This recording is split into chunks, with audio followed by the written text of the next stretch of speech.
ಜನ 5,000 ಕೊಟ್ಟು fat burner ತೊಗೋತಾರೆ. ಆದರೆ ಜಿಮ್ ಒಳಗೆ 30 ಮಿನಿಟ್ಸ್ ಕಾರ್ಡಿಯೋನೂ ಮಾಡಂಗಿಲ್ಲ.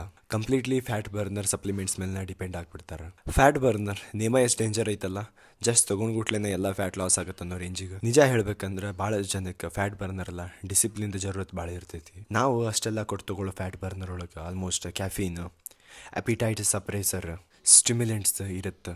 ಮೇ ಬಿ ಇದ್ರ ಸಂಬಂಧನ ನಮಗೆ ಆ ಮೂಮೆಂಟಿಗೆ ಸ್ವೆಟಿಂಗ್ ಜಾಸ್ತಿ ಅನ್ಸುತ್ತೆ, ಹಾರ್ಟ್ ರೇಟ್ ಜಾಸ್ತಿ ಆಗುತ್ತೆ ಅಂತ ಅನ್ಸುತ್ತೆ, ಸ್ವಲ್ಪ ಎನರ್ಜಿನೂ ಜಾಸ್ತಿ ಫೀಲ್ ಆಗುತ್ತೆ. ಬಟ್ ನೆನಪಿರಲಿ, ಫ್ಯಾಟ್ ಬರ್ನ್ ಮಾಡ್ಬೇಕಂತಂದ್ರೆ ನಮಗೆ ಬೇಕಾಗಿರೋ ಮೋಸ್ಟ್ ಇಂಪಾರ್ಟೆಂಟ್ ಅಂದ್ರೆ ನಾವು ಕ್ಯಾಲರಿ ಡೆಫಿಸಿಟ್ದಾಗಿರೋದು, ಬಾಡಿಗೆ ಬೇಕಾಗಿರೋ ಅಷ್ಟು ಪ್ರೋಟೀನ್ ಇಂಟೇಕ್ನ ಕಂಪ್ಲೀಟ್ ಮಾಡೋದು ಆ್ಯಂಡ್ ಬಾಡಿಗೆ ರೆಸ್ಟ್ ಕೊಡೋದು. ಇವೆಲ್ಲ ಮಾಡಲಿಲ್ಲ ಅಂದರೆ ಅಷ್ಟೇ ಸಪ್ಲಿಮೆಂಟ್ಸ್ ತೊಗೊಂಡ್ರು ನಮ್ಗೆ ರಿಸಲ್ಟ್ ಕಾಣಂಗಿಲ್ಲ. ಸೀರಿಯಸ್ ಆಗಿ ಫ್ಯಾಟ್ ಲಾಸ್ ಮಾಡ್ಬೇಕಂತಂದ್ರೆ ಕಾರ್ಡಿಯೋ ಮೇಲೆ ಫೋಕಸ್ ಮಾಡಿರಿ, ಕ್ಯಾಲರಿ ಡೆಫಿಸಿಟ್ದಾಗಿರ್ರಿ, ಪ್ರೋಟೀನ್ ಇಂಟೇಕ್ನ ಕಂಪ್ಲೀಟ್ ಮಾಡಿರಿ, ಡೈಲಿ 8 ಅವರ್ ಸ್ಲೀಪ್ನ ಕಂಪ್ಲೀಟ್ ಮಾಡಿರಿ. ಇದನ್ನು ಕನ್ಸಿಸ್ಟೆಂಟಾಗಿ ಮಾಡಿದರೆ ರಿಸಲ್ಟ್ ಕಾಣೋಕ್ಕೆ ಸ್ಟಾರ್ಟ್ ಆಗುತ್ತೆ. ವಿಡಿಯೋ ಇನ್ಫಾರ್ಮೇಟಿವ್ ಅನ್ಸಿದ್ರೆ ಈಗಲೇ ಫಾಲೋ ಮಾಡ್ಕೋರಿ.